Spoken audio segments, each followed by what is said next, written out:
funny you should ask. Let me show you. So adding values, pretty simple. We use, for list, we use the append method. So it's the array dot append, and then whatever value you want to put in there. Okay, for the dictionary, you have to give it a key name.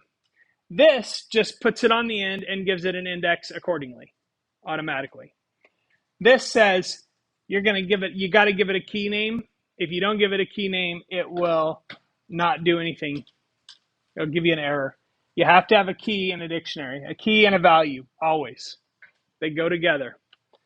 Also, in a dictionary, if I try to do this and department is already in there as a key, it'll give me an error. You cannot have duplicate keys in a dictionary. So each key has to be unique and different. This is for adding.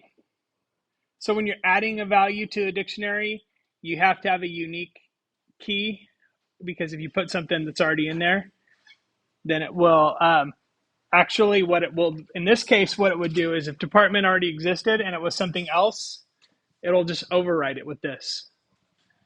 But in other cases, if you try to add a duplicate key, you're going to have issues with the dictionary. If you define a dictionary, like, let's go back and look at like this.